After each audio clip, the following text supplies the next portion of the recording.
Welcome back. Rajneesh classes में आपका बहुत बहुत स्वागत है।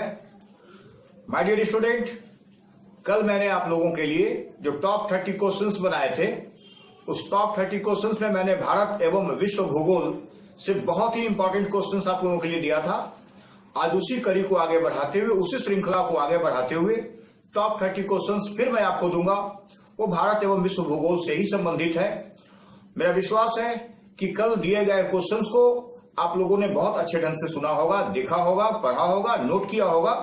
आज मैं फिर आपसे एक बार कह रहा हूं, मेरे द्वारा दिए गए जितने भी क्वेश्चंस हैं, मैं आपको दिन प्रतिदिन क्वेश्चन देता चला जाऊंगा और बहुत छांटकर, बहुत काटकर, बहुत मेहनत करके बहुत अच्छे अच्छे क्वेश्चंस का कलेक्शन मैं आपके लिए ला रहा हूं, बराबर ला रहा हूं और लाता रहूंगा जब तक कि आपके एग्जामिनेशन ना नजदीक में आ जाए। एग्जामिनेशन सेंटर में जाने के 2 दिन पहले तक आप मेरा वीडियो देखते रहेंगे, 1 दिन पहले तक मेरा वीडियो देखते रहेंगे, मैं आपको देता रहूंगा।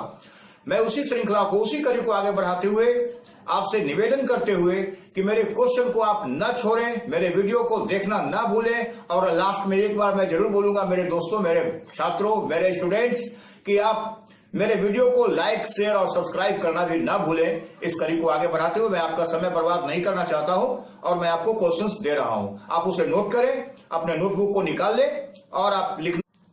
My dear student, question number 1 note करें आप। डुरंड रेखा किन 2 देशों के बीच सीमा रेखा निर्धारण करती है? इसका आंसर लिखिए, पाकिस्तान और अफगानिस्तान की। क्वेश्चन नंबर 2, विश्व की सबसे बड़ी झील कौन है? इसका आंसर लिखें, कैस्पियन सागर। क्वेश्चन नंबर 3, अमेजन नदी किस महासागर में गिरती है? इसका आंसर लिखें, अटलांटिक महासागर में। क्वेश्चन नंबर 4, पृथ्वी की कक्षा कैसी है? इसका आंसर लिखें, अंडाकार। क्वेश्चन नंबर 5, भारत के भूमंडलीय मानचित्र किसके द्वारा तैयार किए जाते हैं? इसका आंसर लिखें, survey of India. Question number 6,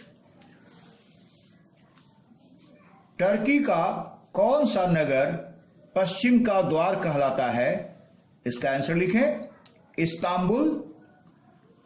question number 7, Falkland धारा कहां प्रवाहित होती है? इसका आंसर लिखें, अर्जेंटीना के पूर्वी तट के सहारे। क्वेश्चन नंबर 8, बॉस्फोरस जल संधि किन किन सागरों को जोड़ती है? इसका आंसर लिखें, काला सागर और मारमरा सागर को। My dear student,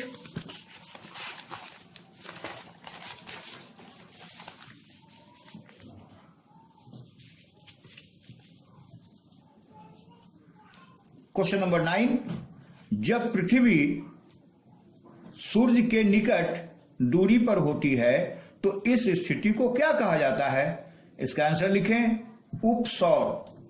question number 10, एक वर्ष में ग्रहणों की संख्या अधिकतम कितनी हो सकती है?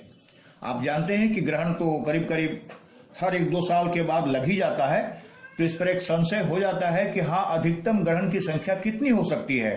तो आप इसे लिख ले, 7। मैं आपको जब डिटेलिंग करूंगा तो बता दूंगा कि 7 ही क्यों हो सकता है, 8 क्यों नहीं हो सकता है, या 9 क्यों नहीं हो सकता है। मैं आपको बताऊंगा जब इसे डिटेलिंग करूंगा बाद में, जब तमाम क्वेश्चंस को मैं एक एक क्वेश्चन को जहां पर भी डाउट्स होंगे मैं उसे क्लियर करूंगा, बताऊंगा, तो आपको यह भी बता दूंगा कि हाँ ऐसा क्यों।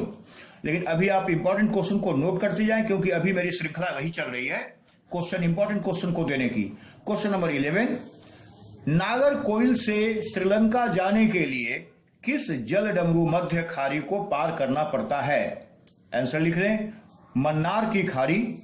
क्वेश्चन नंबर 12, भारत का केंद्रीय मत्स्य शोध संस्थान कहां है?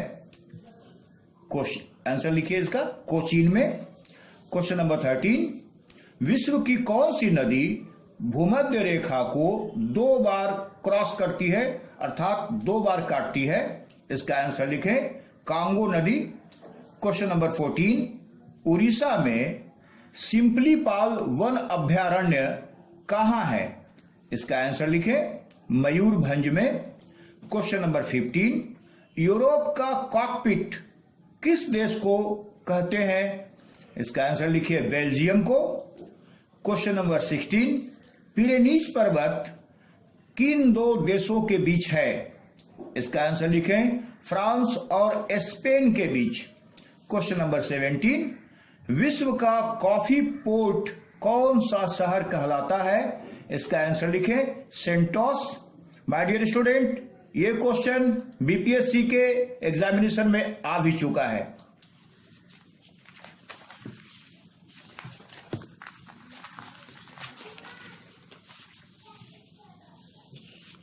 My dear student, question number 18 के लिए तैयार हो जाएं आप।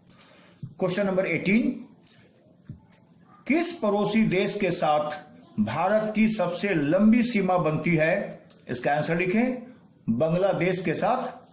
क्वेश्चन नंबर 19, ब्राजील धारा क्या है? इसका आंसर लिखें दक्षिणी अटलांटिक सागर की गर्म धारा। क्वेश्चन नंबर 20, किस प्रकार की मिट्टी को कृषि योग्य बनाने के लिए जिप्सम का प्रयोग किया जाता है? इसका आंसर लिखें क्षारीय मिट्टी को। जो क्षारीय मिट्टी होती है उसमें हम जिप्सम का प्रयोग करके उस मिट्टी को उर्वरा के लायक उपजाऊ बनाते हैं और उसमें फिर खेती बाड़ी करते हैं। क्वेश्चन नंबर 21, उत्तरी पश्चिमी भारत में शीतकालीन वर्षा किससे होती है? इसका आंसर लिखें पश्चिमी विक्षोभ से। क्वेश्चन नंबर 22, कौन सा राष्ट्रीय राजमार्ग दिल्ली से मथुरा तथा वाराणसी होते हुए कलकत्ता को जोड़ता है? इसका आंसर लिखिए NH2। क्वेश्चन नंबर 23, त्रिपुरा में कौन सी भाषा बोली जाती है? इसका आंसर लिखें बंगला। क्वेश्चन नंबर 24, कौन सी नदी भारत नेपाल के बीच सीमा बनाती है? इसका आंसर लिखें काली नदी। आप जान भी रहे होंगे कि अभी नेपाल के साथ जो सीमा विवाद चल रहा है उसमें काली नदी की प्रमुखता बहुत दर्शाया जा रहा है, क्योंकि नेपाल बार बार यह कह रहा है कि काली नदी हमारे कंट्री में है, हमारे देश की सीमा के भीतर पड़ता है, और भारत का यह कहना है कि नहीं, हजारों साल से काली नदी भारत का एक अंग रहा है, भारत में ही यह पड़ता है। क्वेश्चन नंबर 25, सौर प्रणाली की खोज किसने की थी? इसका आंसर लिखें कोपरनिकस ने। क्वेश्चन नंबर 26, सूर्य के चारों ओर घूमने वाले खगोलीय पिंड क्या कहलाता है? इसका आंसर लिखें ग्रह।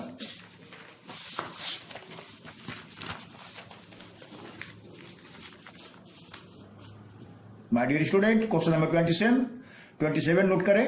भारत पूर्वी घाट को क्या कहा जाता है? भारत के पूर्वी घाट को क्या कहा जाता है? इसका आंसर लिखें कोरोमंडल। क्वेश्चन नंबर 28, भारत में पश्चिमी घाट को क्या कहा जाता है? इसका आंसर लिखें सह्याद्री। क्वेश्चन नंबर 29, सबसे अधिक राज्यों को छूने वाला भारतीय राज्य कौन सा है? इसका आंसर लिखें उत्तर प्रदेश। जाहिर सी बात है कि आप जानना चाहेंगे कि कौन कौन सा राज्य है जो उत्तर प्रदेश को सीमा से लगता है। आप नोट कर लें, यूपी को छूने वाला राज्य कौन कौन सा है? इसका आंसर लिखें उत्तराखंड, हिमाचल प्रदेश, हरियाणा, राजस्थान, मध्य प्रदेश, छत्तीसगढ़, झारखंड और बिहार। माय डियर स्टूडेंट, आप इसका स्क्रीनशॉट ले लें। ये page number 1,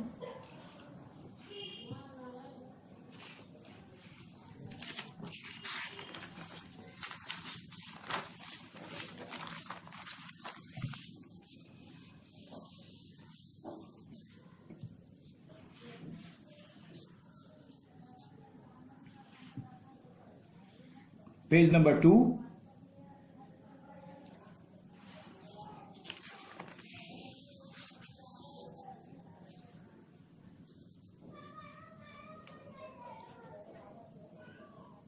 page number 3,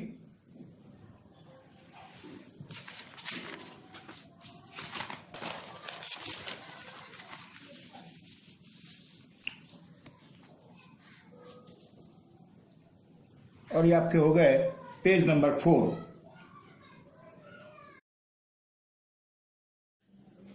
my dear student, आज मैंने आप लोगों के लिए टॉप 30 क्वेश्चंस दिए। मेरा विश्वास है कि आप लोगों ने उन तमाम क्वेश्चंस को अपने नोटबुक में नोट कर लिया होगा और आपको करना भी चाहिए। बस इतना याद रखिए कि मंजिल आपके करीब चलती चली आएगी, आपके कदम न रुके, आपके कदम किसी कीमत पर न रुके, मंजिल खुद ब खुद आपके दरवाजे तक चली आएगी। आप पाएंगे कि मैंने तैयारी पूरी मन से की है, पूरे अच्छे ढंग से किया है और परीक्षा में मुझे सफल होना है।